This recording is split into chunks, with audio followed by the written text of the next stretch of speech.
Yang kincivitang idwa hurangwa Sagge suayang ratanang panitang Nano samang atti tatagatena Idampi buddhe ratanang panitang Etena saccena suatti hotu.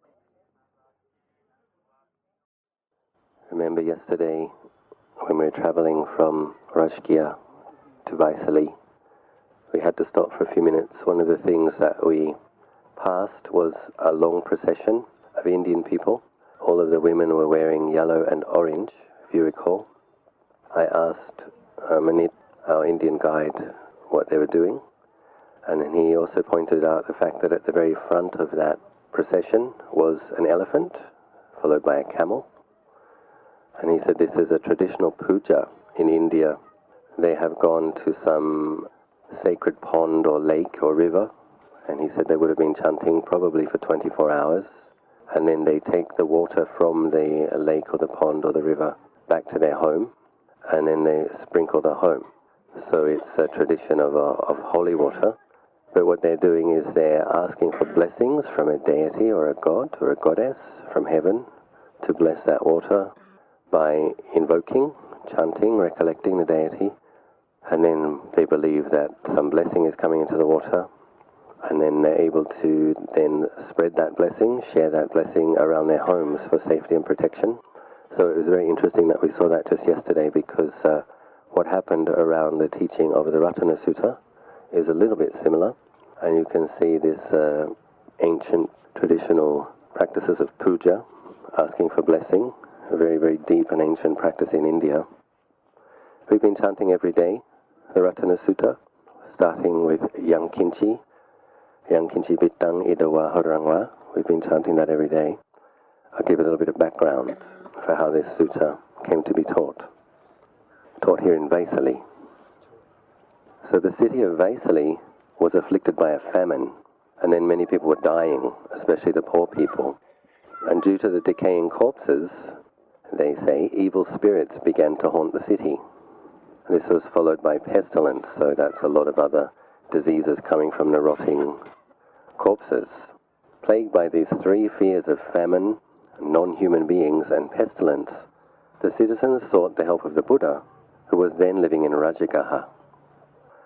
So the compassionate Buddha, followed by a large number of monks, including the Venerable Ananda, his attendant, came to the city of Vaisali.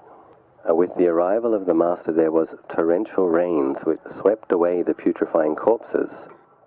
The atmosphere became purified and the city was clean. Thereupon the Buddha delivered this dual discourse, Ratana Sutta, to Venerable Ananda, and he gave him instructions as to how he should tour the city with the leech of his citizens, reciting the discourse as a mark of protection to the people of Vaisali. Venerable Ananda followed the instructions. He also sprinkled sanctified water from the Buddha's own alms bowl. As a consequence, the evil spirits were exorcised, the pestilence subsided. Thereafter, the Venerable Ananda returned with the citizens of Vaisali to the public hall, where the Buddha and his disciples had assembled, awaiting his arrival. There the Buddha recited the same dual discourse to the gathering. So in Thailand, monks get invited to chant the protective chants, of which the Ratana Sutta is one of them, and then they traditionally tie some string around the Buddha statue and then wrap that string around a bowl where there's some water, and then the monks hold that string, and this is coming from this tradition where the Buddha's bowl had water in it, and Ananda was sprinkling holy water from the Buddha's own bowl. So we have the beginning of that tradition right here in Vaisali. The sutta goes this way. There's two verses that we haven't been chanting, introductory verses. Whatever beings, non-humans, are assembled here, terrestrial or celestial, may they all have peace of mind, and may they listen attentively to these words. Also, when we chant the protective chants in Thailand, there's always an introduction for the devas to come and listen also, terrestrial and celestial devas. O beings, listen closely. May you all radiate loving kindness to those human beings who, by day and night, bring offerings to you or offer merit to you. protect them with diligence. So this is an instruction from the Lord Buddha to the Devas, not to forget the human beings. Apparently Devas can get very attached to their comfort and become a little bit complacent. They can also be aware of or not be aware of the human realm if they don't want to. So Lord Buddha is requesting them, people have been dedicating merit to you, so please do your duty. This is where the sutta, as we've been chanting it, begins. Whatever treasure there be, either here or in the world beyond, whatever precious jewel there be in the heavenly worlds, there is naught comparable to the Tathagata. This precious jewel is the Buddha. By this assertion of truth, may there be happiness. So that's a very profound statement. And as Buddhists, if it's true, and I think it is, obviously we're extremely fortunate. Basically, in terms of things, whatever treasure there be in this world or the other world, nothing can be compared to the fully enlightened Buddha.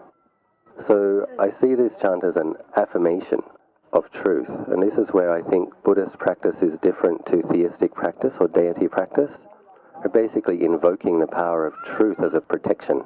So you just recollect something that is a fact, and then when we recollect that, the mind becomes gladdened, and it's backed up by the power of truth.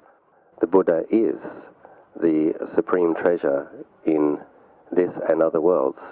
The next verse, that cessation, that detachment, that deathlessness, nibbana. The calm and collected Sakyan sage, the Buddha, realized there is naught comparable to this, nibbana Dhamma. This precious jewel is the Dhamma. By this assertion of truth, may there be happiness. So once again, just stating a fact as the Buddha knows for himself, having realized it himself, nibbana is supreme. The calm and collected sage that he is realized nibbana. There is nothing comparable to this. So you can see when the mind gets affected by fear, it's not thinking of something which is secure, dependable. And so when you think about something which is secure and dependable, the Buddha's realization, it has a wholesome effect on the mind, doesn't it? Once again, it's an affirmation and an assertion of truth, and then it asks that very truth to be a protection. The Supreme Buddha extolled a path of purity, the Eightfold Path, calling it the path which unfailingly brings concentration. There is naught comparable to this concentration. This precious jewel is the Dhamma. By this assertion of truth, may there be happiness. So you think about the Krubrajans who go into charnel grounds in Thailand, the tradition of going to the places where the ghosts are, or going to the places where the tigers are, with confidence in the Eightfold Path. So the Buddha is saying this Eightfold Path will definitely bring about a concentrated mind. So when there's fear, the mind isn't concentrated, it's running around, running outside, not collecting, being concerned about things outside. But when you really have confidence in right mindfulness and right concentration on that foundation of virtue, the mind will collect. And so many Krubrajans have demonstrated that. They go precisely to the place where their fears come up, and that is often the place where they stabilize their samadhi. And the mind which is unified and has that one-pointedness, collectedness, the fear can't affect it anymore. And then they develop this tremendous confidence in and courage. They develop a tremendous confidence in the power of the Dhamma, which the Buddha here is saying this Eightfold Path definitely leads to this special concentration, which nothing is comparable to. It's basically something you can depend on, but it does require practice and this quality of faith as well. And so once again, it's an assertion of truth. Practicing the Eightfold Path will bring about this kind of unshakable quality of samadhi and confidence. By this assertion of truth, may there be happiness. The next verse, 8 persons extolled by virtuous men constitute 4 pairs. Men can also mean women. They 8 kinds of noble beings we chanted in our chanting. So that's beings who have attained to paths and fruit on the levels of enlightenment. So that means someone who has attained the stream of Sotapanna, a fruit, and then the path of the Sotapanna. So it's often, we read in the suttas, people become arahants quite quickly, or become Sotapannas and then become arahants. But apparently I've talked to Tanajan about it. Most people will have to move through stages. So there's a first glimpse of Nibbana, and the mind will change significantly and develop a quality of unshakable faith, but it doesn't mean that the fruit of stream entry is completely stabilized yet. So people often have the path of stream entry, and at a later point it gets stabilized as being having the fruit of stream entry. Similar with Sakatagami, the path, one attains the path of Sakatagami with the weakening of greed and hatred, but it's not completely stabilized, but it's a deeper insight, seen Nibbana more clearly, seen through the self-view more clearly, and weakened greed and hatred, because the greed and the hatred is based upon perceiving oneself as a self, perceiving others as a self as well. If that isn't there, there's nothing to be greedy about. There's no one to want anything or to not want anything. Similarly with Anagami, the path, one attains the path of Anagami and the fruit of Anagami, and then the path of Arahant and the fruit of Arahant. So these 8 persons constitute 4 pairs. They are the disciples of the Buddha, worthy of offerings. Gifts given to them yield rich results. This precious jewel is the Sangha. By the assertion of this truth, may there be happiness. So once again, it's bringing to mind the fact of the noble enlightened lineage, that is the Sangha. So see, other than praying, it's different, isn't it? It's not like praying to a god. It's not like praying for a blessing. It's recollecting the blessings inherent in the human potential, the blessings inherent in your own potential, and the fact of tens of thousands, hundreds of thousands, millions of enlightened beings that have become enlightened since this Buddha and also previous Buddhas. So I think it's very affirming for one's own potential, and also trust. I think it's related also to trust, trusting ultimate truth, and trusting that your commitment to realizing truth is a protection. And this is what the Krubrajans have when they go off into the jungles and they go off into the charnel grounds with all these ghosts. They don't have much. What they have is their virtue and their faith and their commitment to realizing truth, and also their trust that their own ultimate nature is good. So this is something, if you fear that your own ultimate nature is somehow weak or flawed, then there's something to be frightened about, isn't there? But if you have deep confidence that by the very nature of your mind, you can realize the deathless, you can become enlightened if you cultivate the Eightfold Path, well, there's not that much to be frightened of. There's just a matter of surrendering to it with great confidence. And then I think this is what evil spirits and tigers and the like sense. They sense, oh, this person is confident. And there's a radiance to the mind as well. For people who have strong faith and conviction and based on virtue, the mind is radiant. A lot of dark beings don't like that. They might come and challenge it. But if you then increase your radiance by recollecting the jewels that you're confident in, usually they'll back down. With tigers, I don't think they're frightened. They're just interested. What is this? It doesn't look like food. They're king of the jungle, just coming around, and they're curious. You have stories of tigers sitting at the mouths of caves where the monks are walking meditation, they're Jongkron, walking backwards and forth, and the tigers will just look at them. It's very interesting. But they're not trying to eat them. So they work it out. They work out that this human being has sila and has some samadhi, has some confidence, and it's not food. They wouldn't dare eat such a being. The way I think a tiger or a carnivorous being works out whether or not something is food is because it quivers before them and shakes with fear. And that means, oh, food.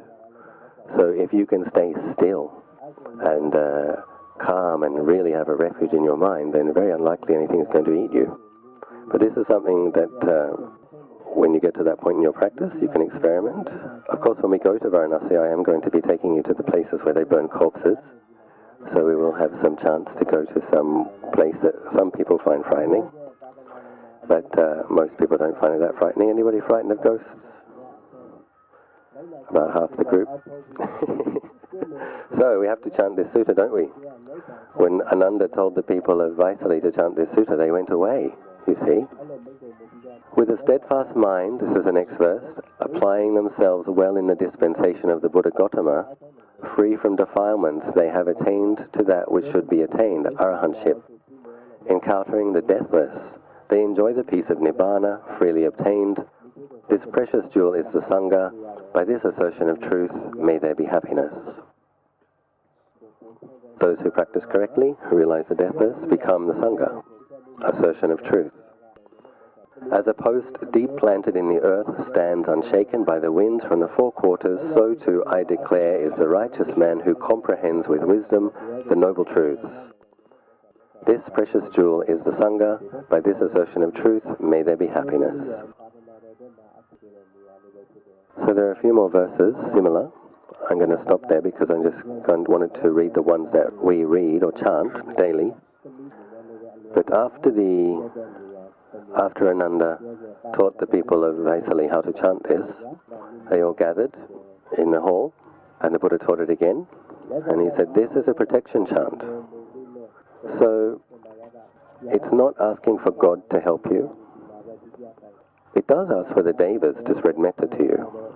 The very devas that we've been dedicating merits to, the first two verses which are an introduction, it does ask those devas to pay attention to the human realm, do their duty and spread metta to us, that's fine. But mostly what it appears to be is an assertion of the power of the three jewels. So we're all Buddhists, we've all taken refuge, but sometimes we can forget that this is incredibly powerful. And we can still be looking for something else. We're overlooking the thing that we already found, or the thing that we already discovered. We're underestimating its value in a way. So a lot of our practice is, I think, really recognizing and appreciating the value, and then learning how to use these things as tools. So I'm often saying your Buddha potential, your Buddha nature, or your capacity to realize ultimate truth, that's your noble wealth. Having been born as a human being, that's your Arya Sap, as they say in Thai. That's the noble wealth that you have, that you've accumulated, that you have the human form that can comprehend these teachings, that you're capable of meditation, that you can develop and purify your mind. That's already an incredible jewel that you have right there, and something to be confident about.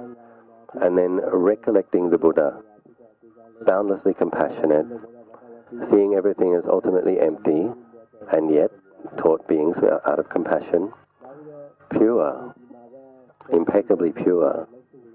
So there's no blemish, there's no weak point there. So when you recollect the Buddha, that gives rise to a feeling of confidence. This is something dependable, this is something impeccable. There was no corruption, there was no selling out, there was no blemishes. This is an impeccable being. As we say in the Itipiso chanting, Vidya Charana Sampanno, impeccable in conduct and in understanding. So when you just think about that and gladden the mind, this is Buddhanusati, then the various hindrances that can affect the mind will go away. Sometimes you might doubt your own ability, so sometimes what you can do is you use these samatha techniques, you recollect the Buddha, and with love and faith and devotion and gratitude, and then the mind becomes more concentrated. You might be sitting there thinking, oh, I just can't meditate, I can't concentrate. When you're thinking about yourself, and Ajahn Sumedho often says, all he has to do is think about himself and he becomes depressed. But if he doesn't think about himself and he places his attention on awareness, his mind becomes bright and peaceful. So he's trained himself to take the awareness as the meditation object and not identify with the self-construct or the thoughts. So that's an extremely helpful and important pointer about how to practice. The sense of self, if one isn't a Sotapanna yet, the sense of self is never going to feel consistently, unshakably optimistic and confident and positive. It's not. Doubt is one of those 5 hindrances which is constantly going to affect the mind which isn't enlightened yet. So you have to develop skillful means. Think about the Buddha's wonderful qualities with a quality of unshakable faith and devotion, gratitude, confidence if you can. And then in doing that for 5, 10, 15 minutes, then you'll find that your own hindrances naturally just calm down. And you probably can be with the feeling of your in-breath and your out-breath. But don't try to resolve unceasing, unending doubts in the mind. We have to see them as doubts. But you can also challenge them a bit. If a doubt ever comes up about your own abilities, just say that's not in accordance with Dhamma. Because the nature of a deluded mind is that it can be purified of its delusion through uprooting ignorance by correct knowing, according to the 4 foundations of mindfulness. So any kind of doubt about I can't do it, that's just delusion, and we have to say that's delusion. Anyone who practices correctly, as we just read in that verse, anyone who practices the Eightfold Path correctly, that will give rise eventually to an unshakable quality of concentration. Anyone who practices the 4 foundations of mindfulness, they will realize liberation, that's a fact. But we recollect the power of the Dhamma as the raft that can take us to the other shore if we practice. But you can recollect the Dhamma with great confidence, and then you recollect the Sangha, and millions of other beings have done this. And so we gladden the mind thinking about these wonderful examples we have of Ananda, Sariputta, Moggallana. Vaisali, since we're here, Vaisali was the place where the Bhikkhuni order began. So Mahapajapati asked Ananda to ask Lord Buddha if she could become a Bhikkhuni. She had to ask 3 times, but the Lord did consent. And you have many wonderful Bhikkhunis, foremost in psychic powers, just like Mahamoggallana was, and foremost in wisdom, foremost in recollecting past lives, all of these wonderful things. Some people wonder why the Buddha refused the Bhikkhunis twice. I have my own theory about this, and everyone's entitled to their own theory. I've been a monk nearly 20 years and thought about the issue quite a bit. What is very interesting is in the Mahaparinibbana Sutta, the Buddha relays a conversation that he had with Mara under the Bodhi tree before he went anywhere to teach anyone. Mara came and told him, "You're not enlightened," like he does. And the Buddha says, "Yes, I am." Then Mara said, "Well, don't tell anybody." He said, "No, I'm not going to stop until there are enlightened bhikkhus, disciples, and laymen practicing correctly as well." And then he said, "Okay, well then stop." The next thing the Buddha said was, "No, I will not stop until there are enlightened bhikkhunis and laywomen, disciples practicing correctly." So here you have the Buddha under the Bodhi tree in the very first period after his enlightenment, stating his intention to have bhikkhus and bhikkhunis. So the way I see him not accepting them at first as being a necessary political mechanism, something that he had to do to be able to pull it off, in a way. So we live in a world which has politics. That's just a fact. We have politics in the world. You understand that the status of women in India at that time was not very high. They were considered property. And I believe that there had actually been a serious division in, I think it was the Jain order, when they tried to make, in recent, because Mahavira was a contemporary of the Buddha, they tried to make men and women equal in that order or something like that. And there had been a big problem, a big conflict. So Lord Buddha had to, I believe, appear not to support it. And I think, you think about Venerable Ananda, I was reading the other day, the Buddha describes Ananda as, I think he had 5 of the categories of foremost discipleship. Ananda had 5. The quickest to understand, the quickest to remember, the most, well, I can't even remember them all, but basically you have an extremely attentive, smart, diligent, and he praised Ananda. He said Ananda knows the right time for things. He knows the right time when it's time to meet the royalty. He knows the right time when it's time to meet the ordinary folk, the right time for the Buddha to meet the bhikkhus, the right time for the Buddha to meet the bhikkhunis. So Ananda was no dimwit. Ananda was someone who was profoundly intelligent, intuitive, and had a really good sense of how to do things. So what I think we have here is Ananda is a bit like the fall guy. He's going to take a bit of flack so that this can happen. And some people will say, yeah, that was Ananda's fault, the ones who didn't want them. But basically, after you have bhikkhunis, you have arahant bhikkhunis in not very long. And you have monasteries full of well-practicing bhikkhunis. And I think the Buddha had to then establish those rules so that the bhikkhuni order could last as long as possible given the context that it was in. But I think very important to remember that right there under the Bodhi tree from the very beginning that the Buddha intended to have bhikkhus and bhikkhunis, and apparently every Buddha must have. It's just a given. All Buddhas have the fourfold Sangha as part of their dispensation. So please don't project any sexism onto the Buddha. It's impossible. Absolutely impossible that the Buddha could have had any kind of angry or hateful bias against any kind of being. Not possible. He's completely pure. Completely no aversion, no latent aversions or hatreds at all.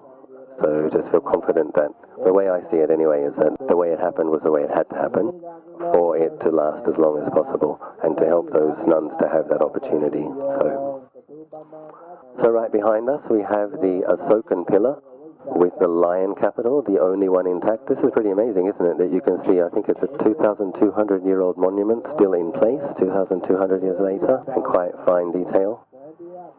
To this day, they still don't know how the craftsmen of Asoka managed to polish their sandstone so that it would be last so long.